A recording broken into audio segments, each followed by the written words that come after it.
So hello OCD warriors, welcome to another day, another video on OCD recovery and healing. मेरा नाम है आयुष चंद्रा, मैं हूँ एक government registered psychologist and an OCD expert. आज का जो वीडियो है इसका टॉपिक भी बहुत इंपॉर्टेंट है एंड अब मैं आपको बता दूं कि ये वीडियो भी पार्ट होने वाली है हमारी इस एडवांस्ड OCD सीरीज़ की, जहां मैं A to Z OCD के बारे में बात करूंगा इन आर अपकमिंग डेज़। सो अगर आप इस सीरीज़ को फॉलो करना चाहते हैं, अगर आप भी चाहते हैं एक साइंटिफिक प्रॉपर इन्फॉर्मेशन आप तक पहुंचे, तो आप अभी के अभी इस वीडियो को देखते वक्त ही चैनल को सब्सक्राइब कर लीजिए और एंड में वीडियो को लाइक ज़रूर करना if you actually like the content that I'm providing, because it's going to be based on pure psychological methods and how you can overcome your fears, your sadness, your thoughts and your compulsions, right? अगर आपके कोई doubts हैं तो video में comment भी ज़रूर करना so that I can address them later on. आगे बढ़ने से पहले मैं बता दूं कि इस सीरीज़ में कुछ वीडियोस ऐसी होंगी जो मेंबर्स ओनली एक्सक्लूसिव होंगी, यानी कि वो सिर्फ हमारे प्रीमियम मेंबर जिन्होंने चैनल का सब्सक्रिप्शन लिया है उन तक ही पहुंचेगी। सो प्लीज़ अगर आप चाहते हैं एक राइट इन्फॉर्मेशन लेना, that too on a very feasible price point, क्योंकि कई लोगों के लिए थेरेपी अफोर्डेबल नहीं होती है, तो please take this membership and join me in my journey to help people in recovering from OCD in India. Now going forward, आज का जो टॉपिक है वो है एंग्जाइटी और OCD के बारे में। तो थोड़े ही टाइम पहले मुझे मेरी एक क्लाइंट मिली जिन्होंने मुझे बताया कि वो काफ़ी टाइम अपना YouTube पर बिताया करती थी इस होप में कि शायद उन्हें कोई इंसान OCD से निकलने का उपाय या हैक बता देगा। और उन्होंने कहा सर मैंने बहुत टाइम ज़ाया करा, और ऐसे ही इसी सीरीज़ में मैं एक इंसान के पास पहुंची जो बहुत सारी OCD के रिलेटेड वीडियोज़ बनाता था। This guy was telling some treatment models and techniques and tips about OCD recovery and healing. So I asked him some question about OCD and exactly I am quoting that patient. She said, मैंने उनको बोला कि I don't feel anxious in my thoughts. मुझे OCD तो है लेकिन मुझे anxiety नहीं होती। तो the person replied back that this is not OCD because without anxiety there is no OCD. Now that is the difference why I always keep urging you that always choose the right experts, the licensed professionals who are made to treat you, right? Who are educated, who are trained to treat you. क्योंकि गलत हाथों में जाने से diagnosis भी गलत होगा और ट्रीटमेंट तो बिल्कुल ही गलत होगा। एंड आई डोंट वांट, और मुझे नहीं लगता आप में से कोई भी अपना brain, which is the most important part of your existence, you want to hand it over to a person who has no qualification and no training in handling that. Now going forward, anxiety के बिना क्या OCD सही में नहीं होता? That's a myth, ये बिल्कुल गलत बात है। हाँ, मैं ये बात अग्री करता हूँ कि ज़्यादातर लोग 80% लोगों को एंग्जाइटी होती होगी अपने थॉट्स के साथ, क्योंकि OCD की जब आप साइकिल देखते हैं, मैंने पिछली वीडियो में बताया था, OCD के नाम में ही है ऑब्सेशन एंड कंपल्शन, एंग्जाइटी नहीं है उसके नाम में। ऑब्सेशन मतलब थॉट आता है, कंपल्शन यानी कि आप हैबिट करते हो, एक बिहेवियर करते हो। एंड क्यों करते हो? टू न्यूट्रलाइज दैट थॉट, उस थॉट को हटाने के चक्कर में कि वो थॉट न्यूट्रलाइज हो जाए, you do a compulsion, you do a compulsive habit. इसमें ए तो नहीं है, OCD के नाम में ए तो नहीं है, एंग्जाइटी तो नहीं है। और अगर आप ये समझते हैं, आज आई होप कि आप समझते हैं कि मैं फ्रॉम अ मेडिकल पर्सपेक्टिव बात करता हूँ, from a mental health perspective बात करता हूँ, I am an educated person in this field.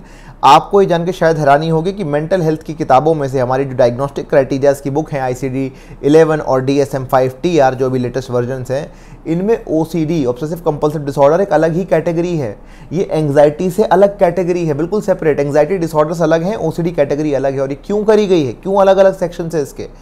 Anxiety के अंदर ही OCD क्यों नहीं? क्योंकि एंग्जाइटी के अंदर कई सारे फोबियाज़ हैं, लेकिन जैसे सोशल एंग्जाइटी है और बड़े सारे अलग अलग फोबियाज़ हैं, एगोराफोबिया है, भीड़ का डर और ये सब चीज़ें, लेकिन OCD की अलग कैटेगरी है बिकॉज OCD के फीचर्स अलग हैं और बहुत सारी चीज़ें अलग हैं। तो जितने भी लोग यहाँ देख रहे हैं वीडियो को, आप मुझे बताइए कमेंट सेक्शन में वीडियो को पॉज करके कि कितने लोगों को OCD में एंग्जाइटी और फियर होता है, एंग्जाइटी, घबराहट, बेचैनी होती है, और कितने लोगों को ये नहीं होता है। Rather you are facing disgust, guilt, just yucky feeling, uneasiness, or maybe somatic bodily sensations or something like that. You don't like that feeling, okay? feeling of disgust होता है आपको, अच्छा नहीं लगता। ये सारी फीलिंग्स भी होती है, कई बार तो एंगर भी आता है, इरिटेबिलिटी भी होती है, just to have the thought. Anxiety नहीं होती, इरिटेबिलिटी होती है, चिड़चिड़ापन होता है, गंदा लगता है, ठीक है, अनोयंस लगता है, ये सारे इमोशंस भी हो सकते हैं। तो इसलिए OCD के नाम में ए नहीं है, एंग्जाइटी नहीं है, ऑलराइट। हाँ, लेकिन कई लोगों को एंग्जाइटी महसूस हो सकती है। तो मैं ये सब बता रहा हूँ कि सारी ही चीज़ें एंग्जाइटी कहलाती है हमारी तरफ से। मैं जब बोल रहा हूँ anxiety, when I am saying anxiety होती है, मतलब ये सारी चीज़ें कुछ भी हो सकती है। And let's stick to a common word, you will feel uneasy when these thoughts come to you. You don't want to have them, you will feel uneasy, okay, if not anything. So now let me talk about कि क्या differences हैं anxiety और OCD के अंदर, क्या कोई difference भी है? तो हाँ, डिफरेंसेस हैं। और आगे बात करेंगे कैसे इसको हटाना है। तो कोर सिम्टम में ही डिफरेंस है। ओसीडी की अगर बात करें, यहाँ पे आपको ऑब्सेशन आता है और ऑब्सेशन को हटाने के लिए आप एक न्यूट्रलाइजिंग कंपल्शन, एक बिहेवियर करते हो। वो बिहेवियर मेंटल बिहेवियर्स भी हो सकते हैं, जैसे कि saying sorry to God, reciting a mantra और doing something, undoing, replacing it with a positive thought, anything. Okay, it can also be an overt compulsion. Overt मतलब कि कोई एक्शन, जैसे hand washing, door checking, googling, YouTube, ये बाकी बार बार चीज़ें करना, reassurance सीख करना, ये सारे ओवर्ट कंपल्सन। तो प्योर ओ में जो है मेंटल कंपल्सन्स होते हैं, और जो दूसरे ओसीडीज हैं उसके अंदर आप देखेंगे कि फिजिकल कंपल्सन ज़्यादा होते हैं, ओवर्ट कंपल्सन्स कहते हैं उनको।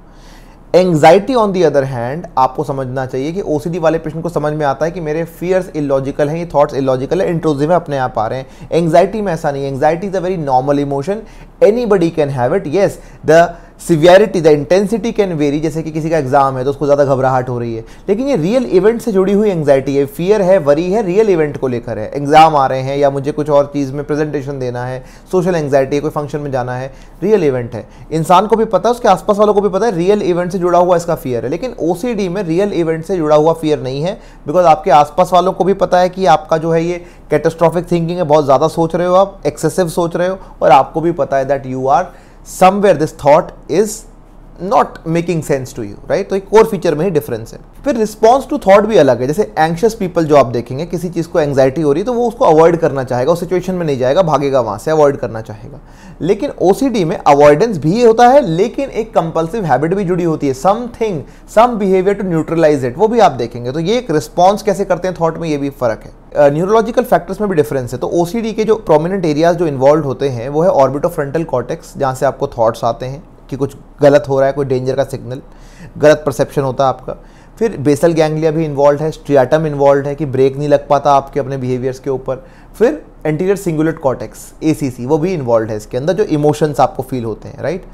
तो ये चीज़ें, और एंग्जाइटी में अलग ही ब्रेन एरियाज इन्वॉल्व हैं, जिसमें आपका एमिगडाला ज़्यादा एक मेजर पार्ट प्ले करता है कि आप ज़्यादा एंग्शियस, हाइपर अलर्ट हो जाते हैं, या आपको डर लगता है किसी एक्चुअल परसीव्ड थ्रेट से, ठीक है, कि कुछ मेरे सामने जो चीज़ है उसमें कोई डेंजर हो सकता है। ओके, ये थोड़े डिफरेंसेस यहाँ पे देखने को मिलते हैं। तो आप देखेंगे कि काफ़ी सारे डिफरेंसेस मैंने बताए, और भी है, लिस्ट इज़ नेवर एंडिंग। जैसे इनकम्प्लीट सेंस, ओसीडी में एक सेंस ऑफ इनकम्प्लीशन, एक अनसेटिस्फैक्शन, अनसेटिस्फाइड वाली फीलिंग आपको महसूस होगी, लेकिन एंग्जाइटी में ऐसा नहीं होगा, कोई कंप्लीट नहीं करना है आपको, बस एक लगता है डर हो सकता है कुछ खराब ना हो जाए। लेकिन यहाँ ओसीडी के अंदर आप देखेंगे कुछ कुछ आपको लगेगा something is missing, I want to complete something, closure नहीं मिल रहा, अनफिनिश सा लग रहा है, कुछ प्रॉपर आंसर नहीं मिल रहा आपको। So all of that happens here, alright. So major differences. हम बात करते हैं कि हटाना कैसे।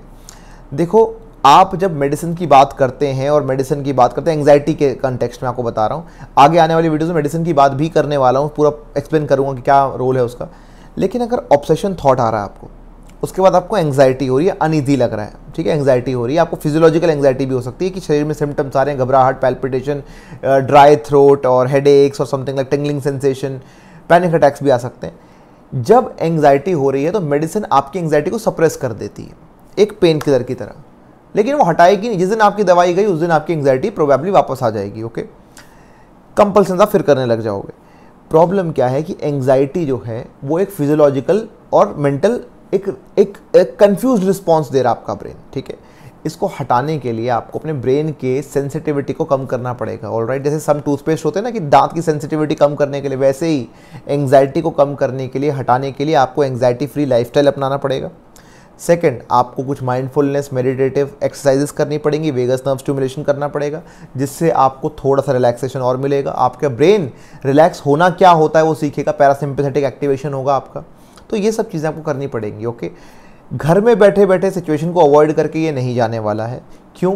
The moment you avoid, the moment, जो ओसीडी वाले लोगों की बात कर रहा हूँ, जब हम अवॉइड करते हैं कोई सिचुएशन को, हम कहते हैं वहाँ नहीं जाएंगे, हमें थॉट्स आ जाएंगे, तो your brain is actually getting the message that okay this person avoided the danger, whereas danger was not even there, it was not even exactly present there, वहाँ डेंजर था ही नहीं कुछ भी उस थॉट के अंदर, लेकिन आप अवॉइड करना चाह रहे हो, आप भागना चाह रहे हो, तो डेंजर लग रहा है ब्रेन को कि ओके भाग गया इसलिए सेफ है। Whereas you were actually always safe, just like any other human being who is non-OCD, आप हमेशा ही सेफ थे, ठीक है।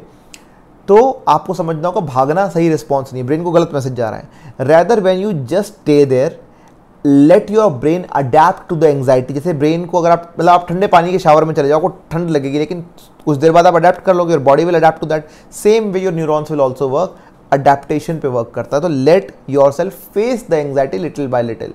तो ये कुछ चीज़ें हैं। फिर आगे एडवांस लेवल की जो थेरेपीज होती हैं, ERP वगैरह, उनको भी कर सकते हैं। So all of that has to be done to reduce anxiety and to desensitise the brain. Systematic desensitisation कर सकते हैं, चेनिंग कर सकते हैं, एक टेक्निक है।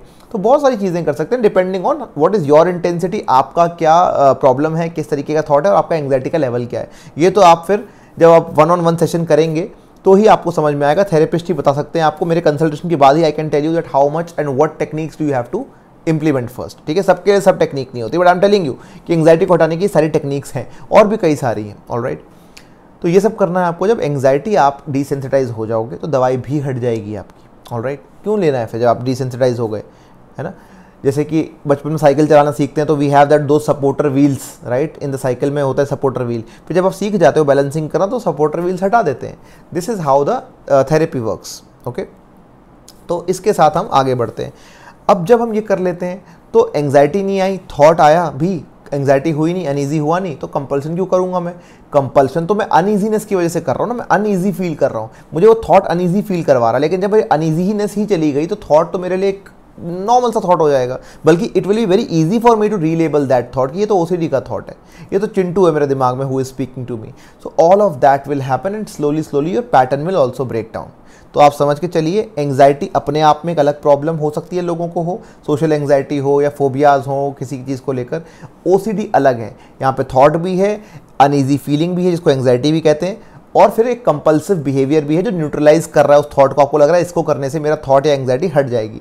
सो ऑल ऑफ दीज थिंग्स याद रखिए, आप कंफ्यूजन में मत रहिए, और किसी भी नॉन एक्सपर्ट अनरिलायबल सोर्स के पास जाएंगे तो ज़्यादा दिक्कतें हैं, प्लीज़ वो मत करिए। इससे बेटर ट्रीटमेंट मत लीजिए, that's much better than going and ruining your mental health. Alright, evidence based treatments क्या होते हैं उसको समझ के चलना। ठीक है, आने वाले वीडियोज़ में इसकी बात भी करेंगे हम।